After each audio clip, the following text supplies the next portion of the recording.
The Mutual Broadcasting System presents The Mysterious Traveler. Written, produced, and directed by Robert A. Arthur and David Kogan. And starring tonight two of radio's foremost actors, Leon Janney and Ralph Bell, in The Man Who Tried to Save Lincoln.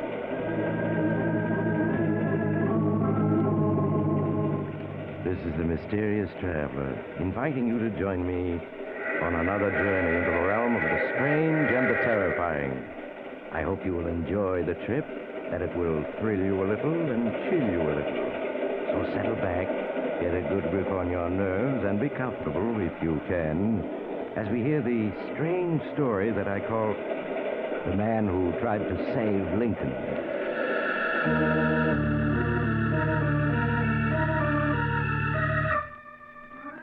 February 12th, of course, is Abraham Lincoln's birthday. And next April 14th is the anniversary of his death at the hands of an assassin. But many people have wondered what would have happened if Lincoln had not died that night. My story tonight concerns two such people, and it begins in a small laboratory in a college in Pennsylvania. A heavy-set, middle-aged man is tinkering with a maze of electronic apparatus. 1914, 1913, 1912, 1911, 1910, 1910. The gauge stops there. There's no penetration. The accumulated tension is too great to overcome unless I use more power. And if I do...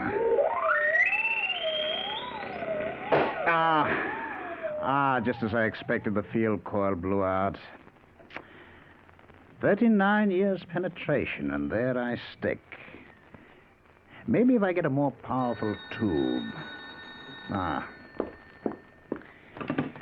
Hello, Professor Hodges speaking. Professor Hodges? This is Miss Erskine. Mrs. Erskine? Oh, Professor Hodges, you've forgotten. I have? Forgotten what, Mrs. Erskine? My tea, Professor. Oh, it was very naughty of you, but I know how absent-minded professors are, so I'll forgive you if you'll come right over. Oh, yes, your tea. The truth is, Mrs. Erskine, I'm not going to let you say no. The dean is here, and some very attractive young women, and someone you surely want to meet. I do? Oh, yes, Tom Morrison. You know, he just wrote that wonderful book, If Lincoln Had Lived. You must meet him. Oh, yes. Is he any relation to former Professor Henry Morrison? His son. Now, you will come, won't you, right away? All right, Mrs. Erskine. Maybe I need some social life to take the cobwebs out of my brain.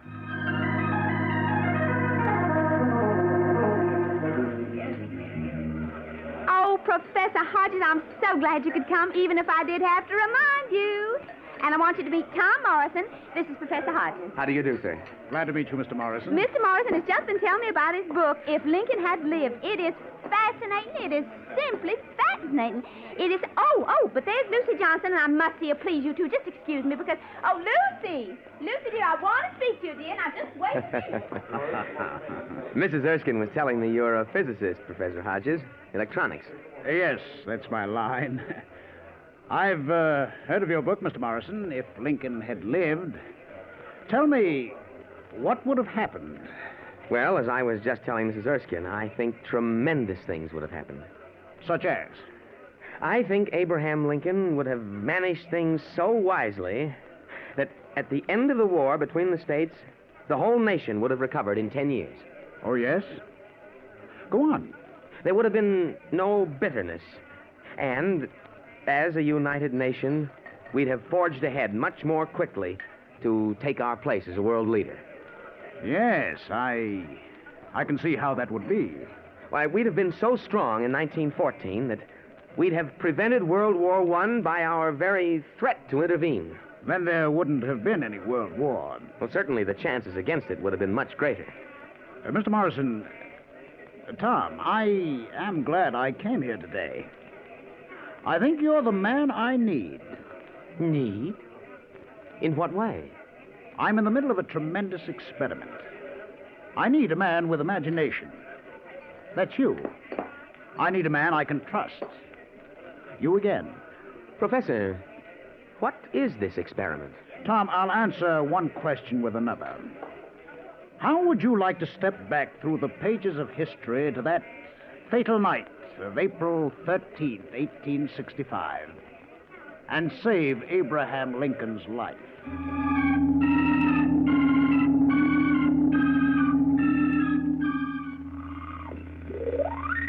These are the instruments I've been working with, Tom. They don't look like much, I guess, but they work.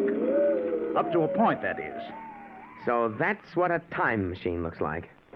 I always wondered, and now I know. Time machine?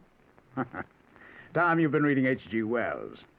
You and just about everybody else, I suppose, think of a time machine as an invention which could carry people back and forth through time like an automobile carries them along a road. Right? Well, pretty much, I guess.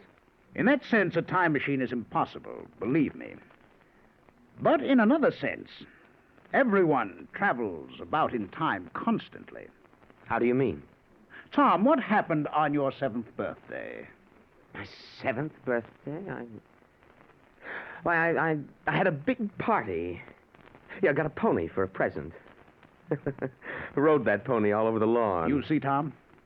Just now you traveled backwards 25 years in time, mentally. Well, say, I did, didn't I? I think I see what you're getting at. You can travel through time mentally, if not physically. That's it. And this machine here is just a refinement on that principle.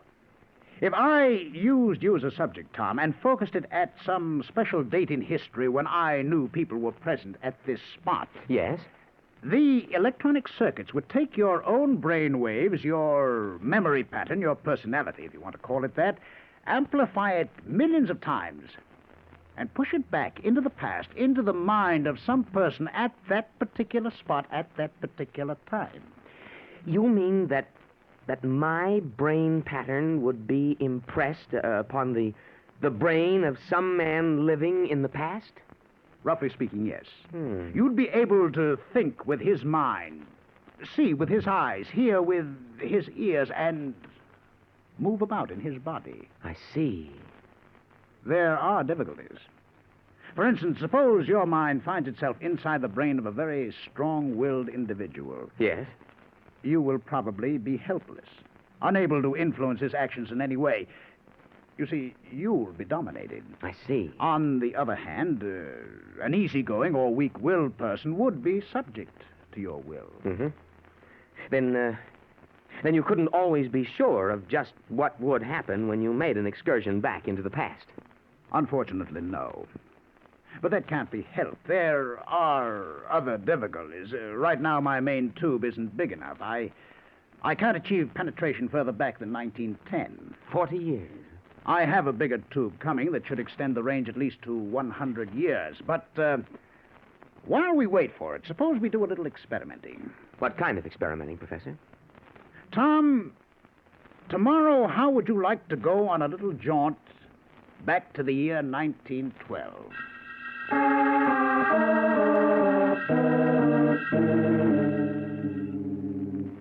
Comfortable, Tom? Feel fine, Professor. I've purposely arranged this chair so that you can see out the window. You see the public library across the street? Yes. It was erected in 1912, wasn't it? The very year you're going to visit.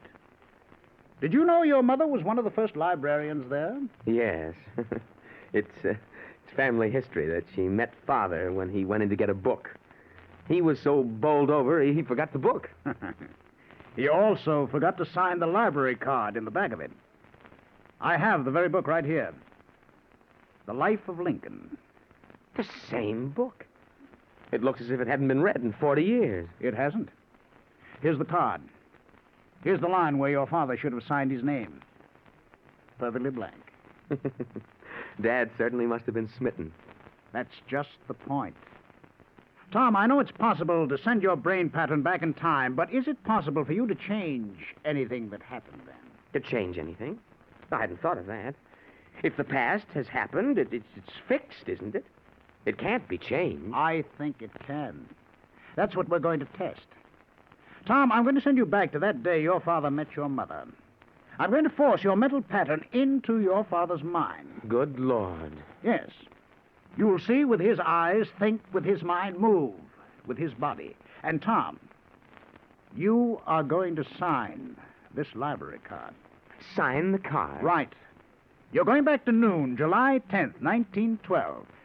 According to the timestamp on this card, the book was delivered at that exact moment. I see.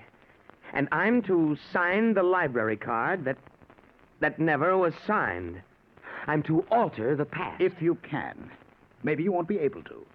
But try, Tom. Try. Concentrate every power of your mind on it. I will. But you have the book and the card here. They're not in the library. Ah, they are. Back in 1912. Oh, of course. I was forgetting. Ready? Yes. Sit back. Relax. I'll attach the headpiece. There. Now concentrate your mind on the thought, noon, July 10th, 1912. Repeat it over and over mentally. I understand. It'll take a few seconds. You may experience a period of dizziness. Be prepared for anything.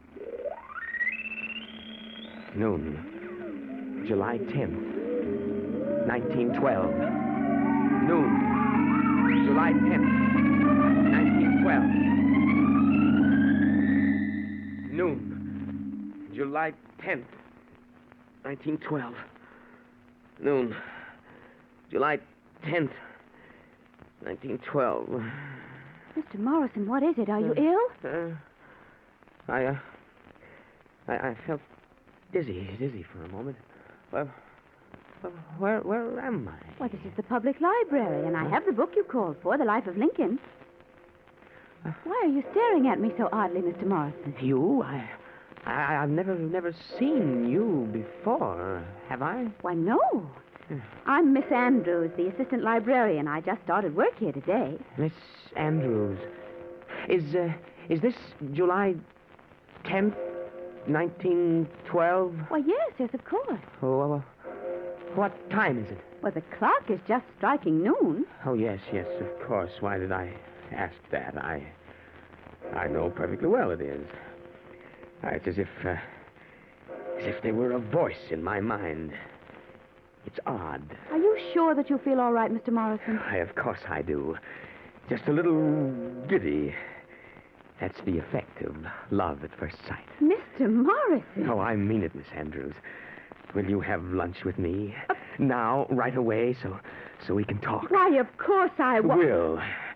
Thank you, Miss Andrews. Get your hat.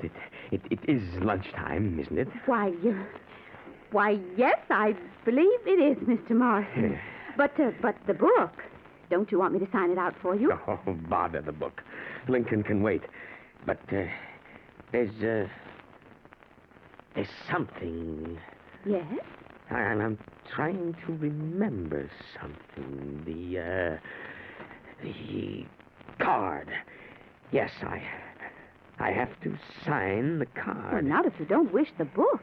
Yes, but I do. Something tells me I must. I don't know why. Give me the card, please. Yes, of course. And a pen. Here you are. Now, I'm feeling dizzy again. My name, Tom. No, not Tom. Henry. What's wrong with me? Henry Morrison. There. Now I... Mr. Morrison! Mr. Morrison, can I get you a glass of water or something?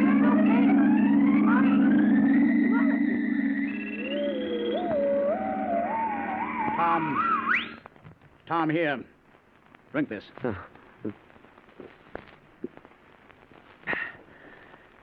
Thanks, Professor.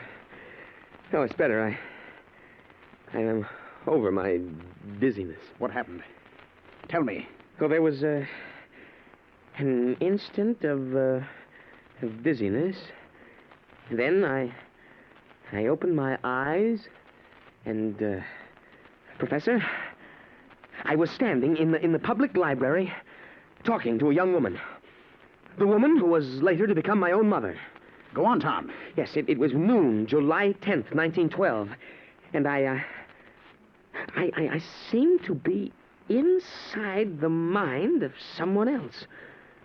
Someone who went on talking and acting as if I didn't exist. Of course.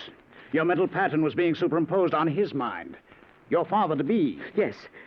Yes, I tried to make him realize I was there.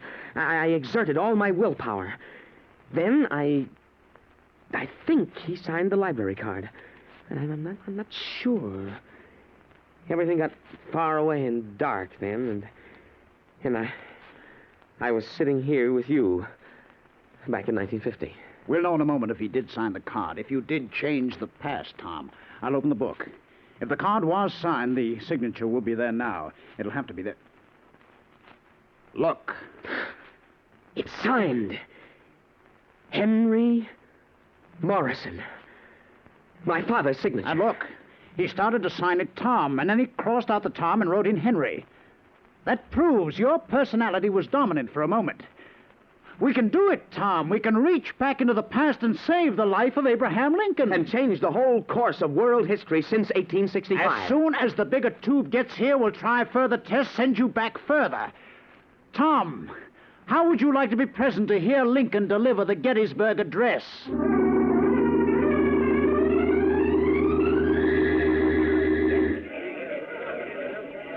Hey, you, take care. Step on my foot, huh? Oh, sorry. I felt dizzy. Well, where am I? Where are you? Yeah. You crazy? It's Gettysburg, of course. You ought to know you lived here all your life, Jesse Evans. Quiet, the president's going to speak. The president? President Lincoln, of course. Shh. 7 years ago, our forefathers brought forth on this continent a new nation, conceived in liberty and dedicated to the proposition that all men are created equal. Now we are engaged in a great civil war, testing whether that nation or any nation so conceived and so dedicated can long endure. We are met on a great battlefield of that war. We have come to dedicate a portion of that field as a final resting place for those who gave their lives that that nation might live.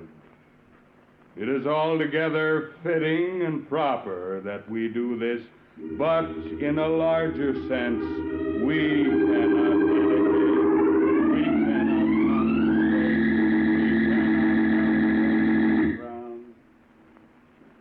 Professor, I saw him.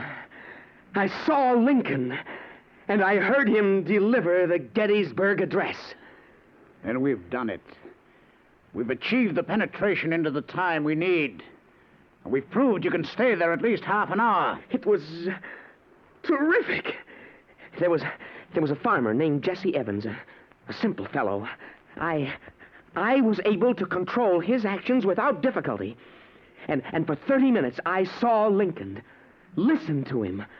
Now I know I'm right.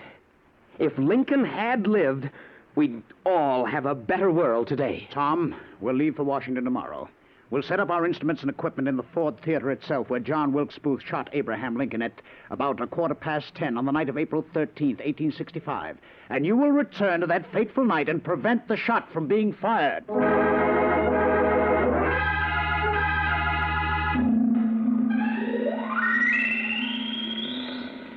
Well, everything seems to be working. I was afraid the trip by truck might have jarred the main tube. How still it is here. How hushed.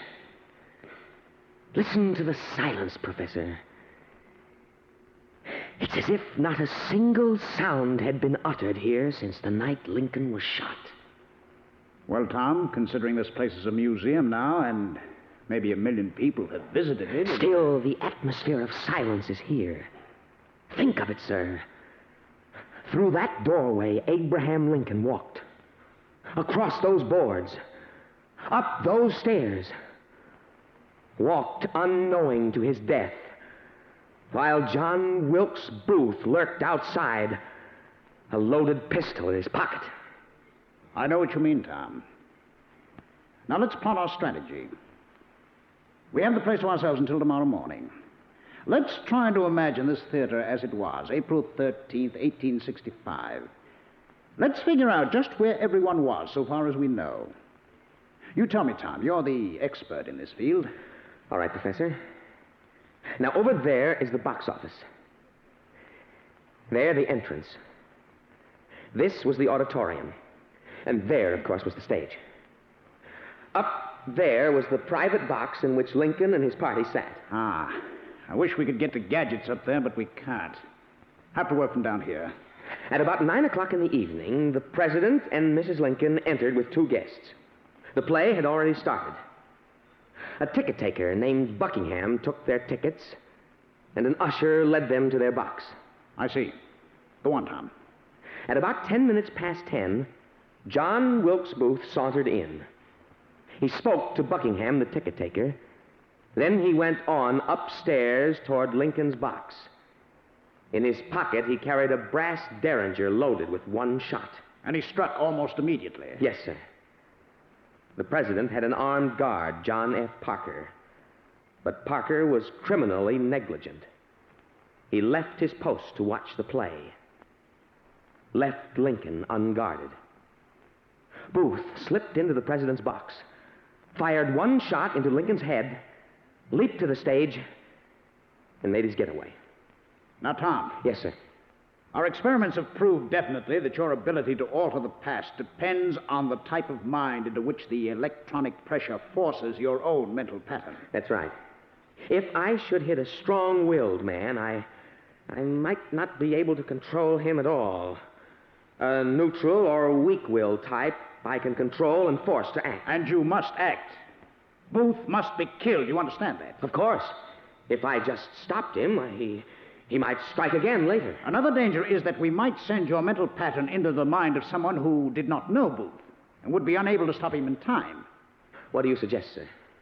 We have 2 possibilities. First, the guard Parker. He was weak-willed, and he was armed. He seems the most logical choice. Unfortunately, we don't know just where he was for part of the evening. He left his post, you know, and wandered around. And the pattern of pressure must be very carefully aimed. Of course. If we missed him... No telling what would happen. My choice is Buckingham, the ticket taker. Buckingham, eh? A ticket taker is not ordinarily a man of, shall we say, great mental achievements. You will probably be able to control him, and remember, he knew Booth, and in fact spoke to him. That's true. Also, we know almost exactly where he stood the whole evening. There by the entrance. All right, Tom. We will plan on sending you back to April 13th, 1865, into the mind of Mr. Buckingham. Now, let's start getting ready.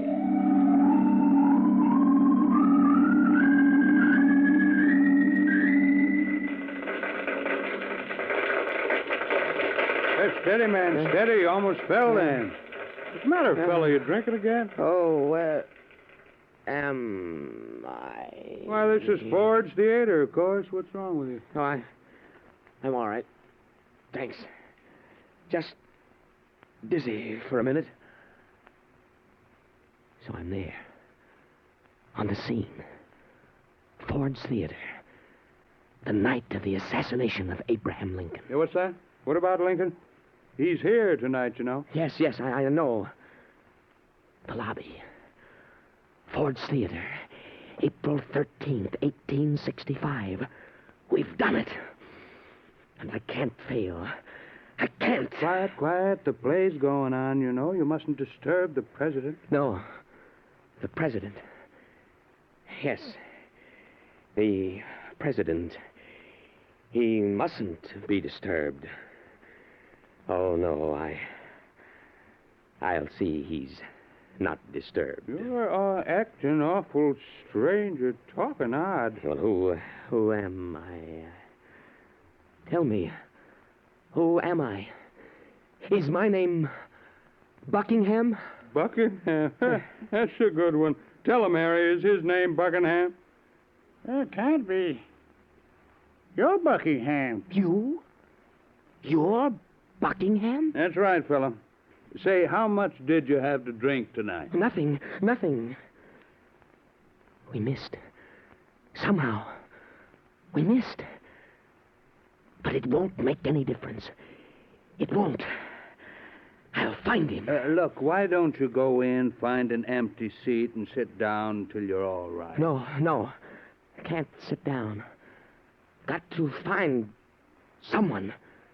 Who? Lincoln. Yes, President Lincoln. And John Wilkes Booth. Got to find them. Save. Kill. Harry, help me to hold him up. He's I'm staggering. dizzy. Got to concentrate on Lincoln. On Booth. Concentrate. There's no liquor on his breath. He's ill. Better get him outside. No, I'm all right. It's 10 after 10. I have something important to tend to. Life and death. Have you seen Booth? John Wilkes Booth, the actor. Have I seen Boo? Yes. Excuse me, Buckingham. I've got to go on in. I have a very important engagement to keep. Yes, very important. A matter of life and death. Well, if you're sure you feel all right, go right ahead. Thank you. Good night, gentlemen. Well, that was a funny performance. If I hadn't smelled his breath, I'd have sworn he was drunk. He's a funny one. Never know what he's up to. That talk just now about having an important engagement. Just bluff, you may be bound. Do you suppose he's in his right mind, though? Asking us if we'd seen John Wilkes Booth, the actor, when he's John Wilkes Booth.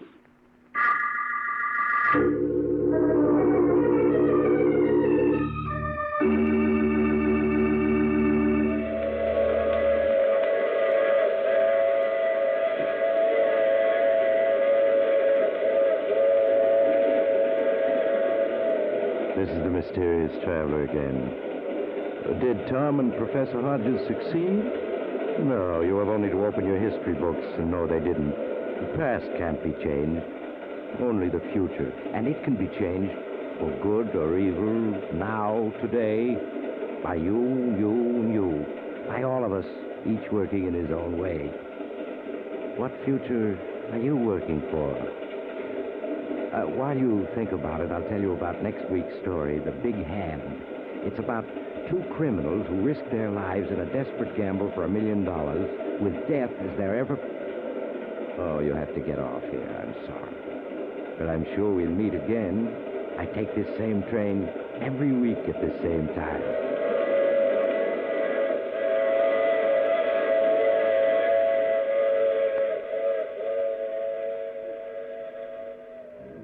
You have just heard The Mysterious Traveler with a title role played by Maurice Tarplin. In the cast were Leon Janney, Ralph Bell, Miss Leslie Woods, and Raymond Edward Johnson. Original music composed and played by Al Finelli. This is Bob Emmerich speaking. This is the world's largest network, the Mutual Broadcasting System.